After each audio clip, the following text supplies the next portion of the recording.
आमच्यापर्यंत असेच पोहोचवत राहा. तूर्त धन्यवाद या माहितीसाठी. आणि आता आपल्या सोबत आहेत पुण्याचे विभागीय आयुक्त डॉक्टर दीपक म्हैसेकर सर सध्या आपल्या सोबत आहेत. डॉक्टर, आपलं खूप खूप स्वागत आहे न्यूज 18 लोकमतमध्ये. खरं तर फक्त पुणेकरच नाही तर राज्यभरात आणि देशभरात, जगभरात भीती जी आहे ती कोरोनाची वाढत चाललेली आहे. त्यामुळे कोरोनाबाबत लोकांमध्ये सध्या अनेक गैरसमज असल्याचं बघायला मिळते. तुम्ही यावर काय सांगाल? आम्ही लोकांना वारंवार या बाबतीमध्ये जनजागृती करत आहे. किंबहुना पुण्यामध्ये ज्या 8 पॉझिटिव्ह केसेस आलेल्या आहेत, हो, या 8ही पॉझिटिव्ह केस पैकी 7 या फॉरेन ट्रॅव्हलशी लिंक्ड आहे. एका सहलच्या ग्रुप बरोबर गेलेल्या होत्या. फक्त एक जण असा आहे की जो ड्रायव्हर त्यांच्याबरोबर गेला होता, त्यांना आणायला मुंबई एअरपोर्टवरनं, तो फक्त पॉझिटिव्ह आला आहे. म्हणजे स्थानिक नागरिकांपैकी फक्त आजपर्यंतही आपल्याकडे एक पॉझिटिव्ह आलेला आहे. आणि बाकी उर्वरित 7 जण हे दुबई आणि अबुधाबीच्या टूर करून आलेले आहेत. आम्ही लोकांना हे वारंवार सांगतोय की कोरोनाच्या बाबतीमध्ये सगळ्यात चांगली म्हणजे वारंवार आम्ही सांगतोय की घाबरून जरी गेलो नाही तर काळजी मात्र केली पाहिजे, दक्षता मात्र आपण घेतली पाहिजे. बरोबर. लोकांच्या गर्दीची ठिकाणं टाळली पाहिजे. गर्दीच्या कार्यक्रमाच्या ठिकाणी आपण गेलं नाही पाहिजे. ते थिएटर असो, मॉल असो किंवा कुठेही असो, जिथे जिथे गर्दी होईल तिथं आपण जाऊ नये. किंबहुना असे कोणतेही इव्हेंट करू नये की ज्याच्यामुळे गर्दी लोक एका ठिकाणी जमतील. कोरोना हा व्हायरस केवळ क्लोज कॉन्टॅक्ट म्हणजे 1 मीटरच्या जवळपास आपण जेव्हा येतो त्याच्यानंतरच तो व्हायरस एका व्यक्तीकडनं दुसऱ्याला जाऊ शकतो, हा विषाणू जाऊ शकतो. आपण जर का 1.5 ते 2 मीटरचं अंतर ठेवलं, 1 मीटरपेक्षा जास्त, तर कोरोनाचा व्हायरस आपल्याला संक्रमित व्हायची शक्यता नसते. पण जेव्हा आपण गर्दीच्या ठिकाणी जातो तेव्हा आपल्याला अननोन कॉन्टॅक्ट्स बरेच मिळतात. त्या लोक कुठे कुठे जाऊन आलेत किंवा कोणाच्या संपर्कात आलेत याची जाणीव आपल्याला नसते. म्हणून आम्ही वारंवार आग्रह करत आहोत की गर्दीच्या ठिकाणी जाऊ नका. पब्लिक एटिकेट जे म्हणतो, सामान्यपणे भारतीयांमध्ये किंवा सर्वांना आपल्याला त्याची काळजी घ्यावी लागेल की शिंकताना किंवा खोकताना आपण काय काळजी घ्यायची. रुमाल आपल्या नाकावर ठेवणे म्हणा किंवा तोंडावर ठेवणे, प्रॉपरली प्रिकॉशन. आणि सगळ्यात बेस्ट, तुमच्याकडे रुमाल नसेल तर आपलं जी शर्टाची बाही आहे किंवा याची बाही आहे ती बाही आपण वापरणे. ज्यायोगे आपण खोकताना किंवा आपण शिंकताना इतर व्यक्तींच्यावर आपल्या नाकातनं म्हणा किंवा तोंडातनं जे काही शिंतोडे उडतात ते जाणार नाही. कारण हे ड्रॉपलेट्स आहेत, हेच ड्रॉपलेट्स कोरोना व्हायरस किंवा व्हायरसला कॅरी करतील. आणि म्हणून ही काळजी घेणं अत्यावश्यक आहे. दुसरा प्रश्न आहे की जेव्हा आपण पब्लिक प्लेसेसमध्ये जातो तेव्हा इथे कोणी अगोदर एखादा संशयित येऊन गेला असेल आणि त्यांनी जर का तिथे ही प्रिकॉशन घेतली नसेल तर हे तुषार ज्या सरफेसवर, तिथल्या खुर्चीवर, तिथल्या जागेवर जे पडलेले असतील ते आपल्या हाताला लागू शकतात. आणि हे आपल्या हाताला लागलेले म्हणून जेव्हाही बाहेरून याल किंवा दर 4 तासाला आपण आपला हात स्वच्छ 20 सेकंद तरी धुतला पाहिजे. हात धुताना आपण केवळ तळहात न धुता वेगवेगळे जे कॉन्टॅक्ट पॉइंट आहेत हे कॉन्टॅक्ट पाहिजे. आणि हे आपण जे हात धुतो आहे तेव्हा या मधल्या पॉइंट्स, अंगठ्याच्या आणि इंडेक्स फिंगरच्या मधले पॉइंट्स, याचीही आपण काळजी घेतली पाहिजे. हे सगळे स्वच्छ आपण धुतल्यानंतर समोरची बोटाची अग्र, मनगट ही सगळी धुतली तर आपल्याला ही प्रश्न उद्भवणार नाही. म्हणून आपण ही काळजी जर का आपण घेतली, स्वच्छ साबणाने हात धुतले आणि हे वारंवार जेव्हाही आपण बाहेरून येतो हे धुतले तर आपल्याला संक्रमण होण्याची शक्यता अत्यंत कमी होते. तर पुण्याचे विभागीय आयुक्त डॉक्टर दीपक म्हैसेकर सर आपल्या सोबत आहेत आणि त्यांनी अगदी छोट्या छोट्या गोष्टी, छोटी छोटी काळजी, छोट्या छोट्या गोष्टींमधून आपण कशी घेऊ शकतो आणि संसर्ग होऊ नये आपल्याला. आणि जर झाला असेल, ज्याला कोणाला सर्दी खोकला झाला असेल तरी देखील त्या व्यक्तीने आपल्या सर्दीची किंवा खोकल्याची इतरांना संसर्ग होऊ नये म्हणून त्यांनी काय काळजी घ्यायला हवी हे देखील त्यांनी सांगितलेलं आहे. प्रत्येक सर्दी खोकल्याचा रुग्ण हा कोरोनाचाच असेल असं नाहीये, मात्र तरी देखील काय काळजी घ्यायला हवी याबद्दल त्यांनी अगदी सोप्या भाषेमध्ये आपल्याला या टिप्स ज्या आहेत त्या दिलेल्या आहेत. त्यामुळे प्रत्येकाने जे खरं तर न्यूज 18 लोकमतचे प्रेक्षक हे पाहत आहेत त्यांनी हे पाहून याची अंमलबजावणी करणं गरजेचं आहे. डॉक्टर दीपक म्हैसेकर सर आपल्यासोबत आहेत. सर, खरं तर कोरोनाची लागण झाली तर बहुतांश रुग्ण हे बरे होत आहेत आणि बरे झालेले आहेत, पण हे अनेकांना माहीत नाहीये. त्यामुळे पॅनिक कंडिशन जी आहे ती आता सध्या बघायला मिळते. त्यामुळे सर्वांच्या मनातली जी भीती आहे ती घालवण्यासाठी या संदर्भात जरा सविस्तर सांगाल. कोरोनाचे जे रुग्ण आहेत, जसं आपण म्हणलात त्यापैकी सगळेच जवळजवळ रिकवर होत आहेत. याच्यामध्ये मृत्यू करण्याची शक्यता ही 2 ते 2.5% वर नाही. आणि विशेष करून म्हणजे मी आपल्यामार्फत सगळ्यांना विनंती करू इच्छितो की जे वयस्कर आहेत, ज्यांना काही पूर्वीपासून आजार आहेत, त्यांना हे एक्सपोजर टाळणं जास्त महत्त्वाचं आहे. जे हेल्दी आहेत, चांगले आहेत, धडधाकट आहेत, त्यांच्यामध्ये आजपर्यंत तरी कोरोनामध्ये मृत्यू झाला असे फार अपवाद आहे. 2 ते 3% पुरता हा मर्यादित आहे. परंतु ही काळजी आपल्याला मात्र घेतली पाहिजे की आपल्याला झालाच नाही पाहिजे आणि तो होऊ नये यासाठी आपल्याला जास्त दक्ष राहण्याची गरज आहे. कारण कोरोनावर अद्यापही कुठलेही औषध निघालेलं नाही. त्याच्यामुळे ज्या काही अफवा किंवा व्हॉट्सअपवर चुकीची माहिती दिली जाते ती न घेता आपण prevention is the best cure हीच पॉलिसी कोरोनासाठी अत्यंत चांगली आहे. आणि जे काही आपण म्हणतोय की मृत्यू झाले ते फार अत्यंत कमी आहेत. हॉस्पिटलायझेशन लागणाऱ्यांची संख्या सुद्धा 10% पेक्षा कमी आहे. आणि क्रिटिकल झालेले तर इवन परदेशातले जे आपल्याकडे डाटा आहे त्याच्याप्रमाणे अत्यंत कमी आहे.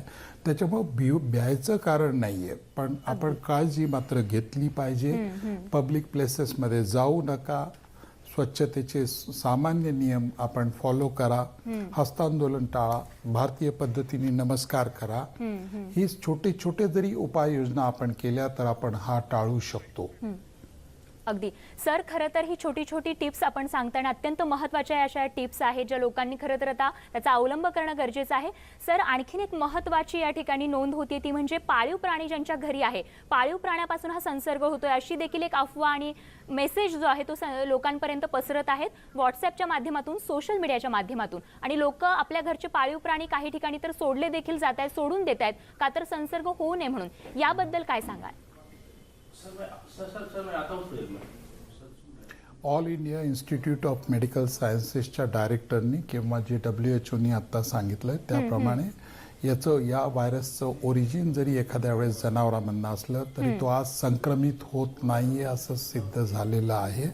आणि हा मनुष्यापासून दुसऱ्या मनुष्याला हा कॉन्टॅक्ट होतोय आत्ताची अशी. त्याच्यामुळं पाळीव प्राणी किंवा कोंबड्या खाऊ नका किंवा हे खाऊ नका. मांस मात्र शिजवून प्रॉपर खाल्लं पाहिजे. त्या प्रिकॉशन्स आपण बाळगल्या पाहिजे. पण असं मुळीच नाही आहे की आपण म्हणजे प्राण्यापासून हा होईल किंवा म्हणजे चिकन किंवा हे खाल्ल्यामुळे होईल अशी कुठलीच परिस्थिती नाही. फक्त जे काही आपण खात आहे ते प्रॉपर हायजीन आणि प्रॉपर काळजी घेऊन उकळून म्हणजे प्रॉपर शिजवलेलं अन्न आपण खाल्लं पाहिजे. अगदी. डॉक्टर, खरं तर रुग्णांची संख्या जास्त नाहीये ज्यांना संसर्ग झालेला आहे, मात्र अशा रुग्णांच्या बाबतीत एक अत्यंत खरं तर निगेटिव्ह ज्याला गोष्ट म्हणावी लागेल ती समोर येते. ती म्हणजे अशा रुग्णांना अवॉइड करणं किंवा त्यांच्या कुटुंबियांना देखील त्यांच्यावरती अक्षरशः बहिष्कार टाकल्यासारखी परिस्थिती जी आहे ती या ठिकाणी निर्माण झाल्याचं काही ठिकाणी बघायला मिळते. त्यांना वाळीत टाकण्यासारखी देखील गोष्ट दृष्टीस येते. त्यामुळे अशा रुग्णांना अशा पद्धतीची वागणूक करू नये यासाठी आपण काय आवाहन कराल? माझी सर्व जनतेला नम्र विनंती आहे. मुळात आम्ही सर्व मीडियालाही विनंती करत आहोत आणि सर्वांना विनंती करत आहोत की या रुग्णांची आयडेंटिटी डिस्क्लोज करू नका. एक आपण लक्षात घेतलं पाहिजे की ते काही गुन्हेगार नाहीत. ते तुमच्या माझ्यासारखेच सामान्य माणसं आहेत. कोणीतरी त्यांच्या संपर्कात आल्यामुळे त्यांना हा रोग झालेला आहे आणि त्याच्यासाठी त्यांनाही आम्ही सर्वांना विनंती करतो आहोत जे परदेशातनं आलेले आहेत किंवा ज्यांना आहेत त्यांनी आपलं घर सोडू नये. आपल्या घरात आपल्या कुटुंबियांबरोबर राहावं आणि सेफ राहावं. कुठल्याही परिस्थितीमध्ये त्यांच्यापासूनही इतरांना संसर्ग होणार नाही याची त्यांनी काळजी घ्यायची. पण जनतेला माझं आव्हान राहील की त्यांना सामाजिक बहिष्कारासारखी परिस्थिती तर मुळीच नाही. किंबहुना आम्ही जर का असं आम्हाला व्हॉट्सअपवर असे चुकीचं कोणी मेसेज त्यांच्या आयडेंटिटी डिस्क्लोज करणं किंवा त्यांच्यावर सामाजिक बहिष्कार टाकणं अशा पद्धतीची कोणी कार्यवाही करत असेल तर त्यांची ओरिजिन ट्रेस करून आम्ही त्यांच्या विरुद्ध गुन्हे दाखल करा असे मी स्पष्ट सूचना दोन्ही पोलीस आयुक्तांना दिलेल्या आहेत आणि आम्ही ते इम्प्लिमेंट करू. चुकीचा मेसेज सोशल मीडियावरनं जर का कोणी पाठवत असेल किंवा त्यांची प्रायव्हसी व्हायोलेट करत असेल तर we will take strict possible action. अगदी. आणि सर, WHO कडून काही खास सूचना या संदर्भात आलेल्या आहेत का? त्याच्या बाबतीत WHO केंद्र शासनामार्फत वेळोवेळी आम्हाला रोज वेगवेगळ्या सूचना देत आहे, अपडेट्स देत आहेत आणि त्या अपडेट्स आम्ही फॉलो करत आहेत. कुठल्या कुठल्या देशांच्या बाबतीत काळजी घ्यायची आहे किंवा कालपासून तर पॅन्डेमिक डिक्लेअर केलेला आहे, म्हणजे देशात सर्वच जगातच हा रोग आता पसरत आहे. तरी जे काही WHOच्या सूचना थ्रू केंद्र शासन आम्हाला येतात त्याचं आम्ही पूर्ण पालन करत आहोत आणि या वेळोवेळी सूचना आम्हाला येत आहेत. अगदी सर, खरं तर सोशल मीडिया असेल आणि आमचा टीव्ही मीडिया असेल, टीव्हीच्या माध्यमातून म्हणजे चॅनलच्या माध्यमातून देखील वेळोवेळी आम्ही लोकांपर्यंत योग्य तो मेसेज देण्याचा प्रयत्न करतच आहोत. मात्र आपल्याकडून कोरोनाची लागण झालीच तर नेमकं त्याच्या शरीरावर काय परिणाम होतात आणि काय काळजी घ्यायला हवी, नेमकं उपचाराची दिशा कशी हवी, या संदर्भात जर आमच्या प्रेक्षकांना सविस्तर सूचना द्याल. उपचाराच्या दिशेबाबतीत मी किंवा प्रेक्षकांनी त्याच्या बाबतीत विचार करण्याची गरज नाहीये. याच्या बाबतीत आमचे एक्सपर्ट डॉक्टर तिथे आहेत. त्याच्या बाबतीत जो स्टँडर्ड प्रोटोकॉल आहे तो फॉलो केला जाईल.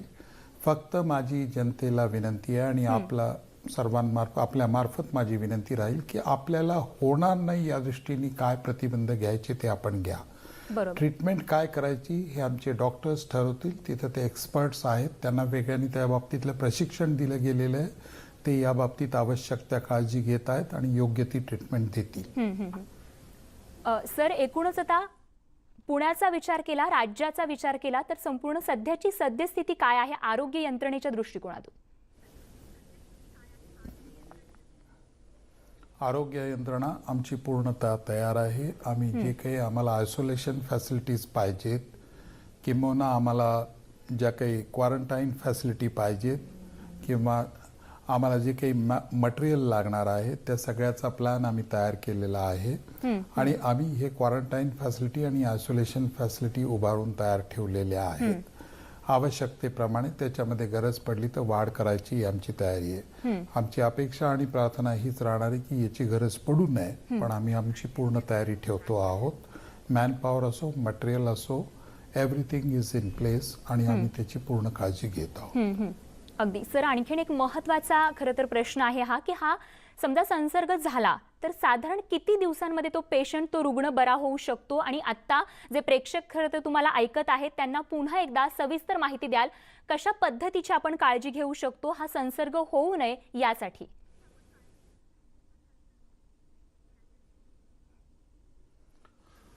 हा संसर्ग झाल्यानंतर 2 ते 14 दिवस पेशंट कुठलेही लक्षणं न दाखवता राहू शकतो, ज्याला इन्क्युबेशन पिरियड आपण म्हणतो. बरं. आणि त्याच्यानंतर कदाचित काही सिम्पटम्स किंवा काही लक्षणं तो पेशंट दाखवेल, जसं की सर्दी आहे, खोकला आहे, ताप थोडासा येऊ शकतो किंवा श्वसनामध्ये काही अडथळे.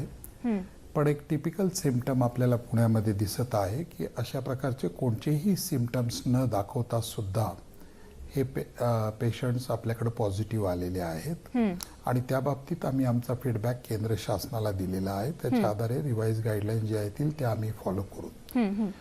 पण रोग न होण्याच्या दृष्टीने परत आमचा आहे अपरिचित व्यक्तीशी क्लोज कॉन्टॅक्ट टाळा. त्याच्यासाठी गर्दीच्या ठिकाणी जायचं टाळा.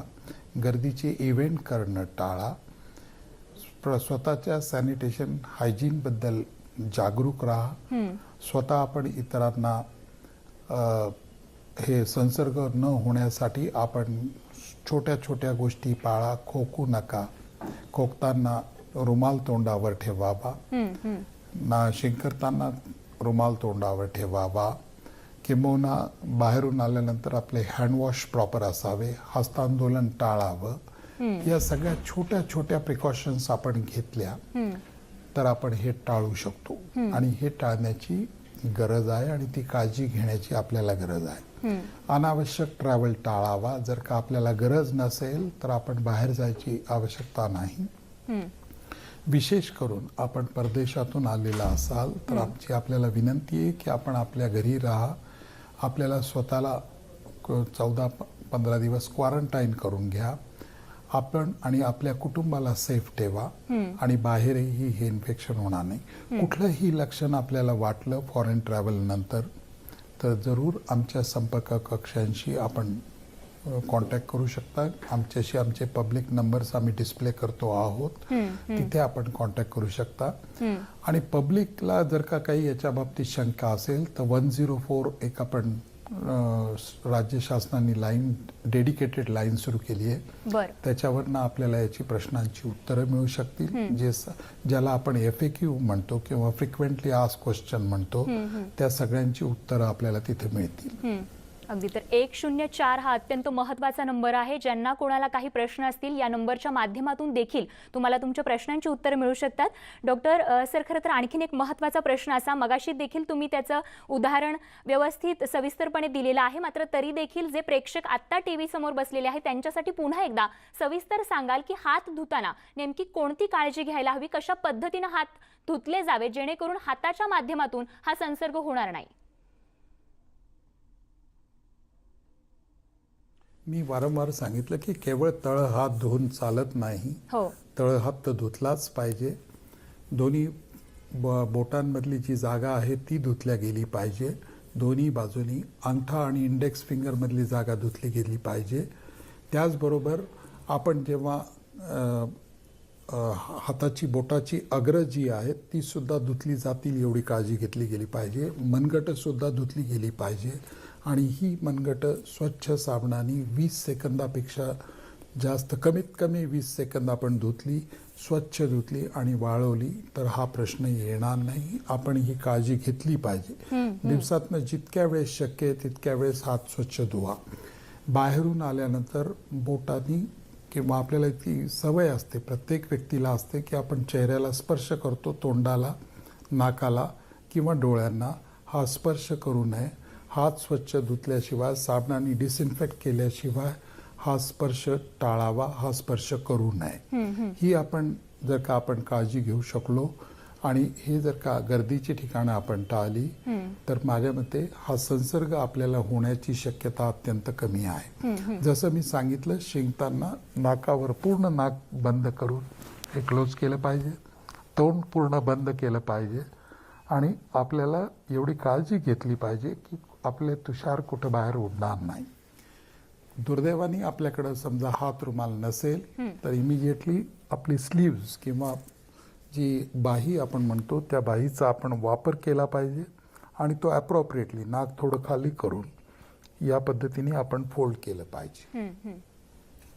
आणखीन एक महत्त्वाचा प्रश्न सर, की मास्क आणि सॅनिटायझर बद्दल देखील खूप गैरसमज आहेत. त्याबद्दल देखील प्रेक्षकांना आमच्या मार्गदर्शन कराल की काही विशिष्ट मास्कच वापरले पाहिजेत का किंवा कोणत्या विशिष्ट कंपनीचे सॅनिटायझर वापरणं गरजेचं आहे का, त्या संदर्भात देखील मार्गदर्शन? माझी पुन्हा पुन्हा जनतेला आग्रह आहे आणि विनंती आहे की N95 मास्क हा सामान्य व्यक्तींनी वापरायची आवश्यकता नाही. कोणीही हा मास्क वापरू नये. ज्यांना याची आवश्यकता आहे ते डॉक्टर ॲडवाईज करतील. डॉक्टरांना स्वतःला, कारण ते वेगवेगळ्या पेशंटना हँडल करत असतात म्हणून त्यांना N95 मास्कची गरज असते. इतरांना मास्कची गरज नाही. आपला रुमाल हा आपण घेतला प्रॉपर तर तो सफिशियंट आहे. त्याच्यामुळं आपण ती प्रिकॉशन घ्यावी. हँड सॅनिटायझर उपलब्ध असेल तर स्टँडर्ड वापरा, परंतु काही ठिकाणी ते सबस्टँडर्ड येतील आणि आपल्याला फॉल्स सॅटिस्फॅक्शन देतील. म्हणून सगळ्यात चांगलं, परत मी रिपीट करेन, साबण वापरा, लिक्विड सोप वापरा, कुठलंही साबण वापरा आणि स्वच्छ हात साबणाने धुवा. एनी लिक्विड सॅनिटायझर किंवा मास्क याची आवश्यकता आपल्याला नाही. आपल्याला साबण आपलं चांगलं असेल तर साबणच वापरा. अगदी. दीपक सर, अत्यंत सोप्या आणि स्वच्छ भाषेमध्ये तुम्ही आमच्या प्रेक्षकांना मार्गदर्शन केलेलं आहे. वेळोवेळी आपल्याकडून हे मार्गदर्शन घेत राहणार आहोत. तुर्तास खूप खूप धन्यवाद आपल्या या मार्गदर्शनासाठी. आपण पाहिलं पुण्याचे विभागीय आयुक्त डॉक्टर दीपक म्हैसेकर सरांनी अत्यंत सोप्या शब्दात आपल्याला कोरोना व्हायरसचा संसर्ग होऊ नये यासाठी काय काळजी घ्यायला हवी आणि त्यासोबतच प्रशासन कसं सज्ज आहे या संदर्भात देखील माहिती दिली आहे. त्यामुळे आमच्या प्रेक्षकांना अशीच ताजी अपडेट आम्ही देत राहणार आहोत. तुर्तास या महत्त्वाच्या बुलेटिनमध्ये वेळ झाली तेच थांबण्याची. ताज्या अपडेट्ससह लगेच परत येतो. बघत रहा न्यूज 18 लोकमत.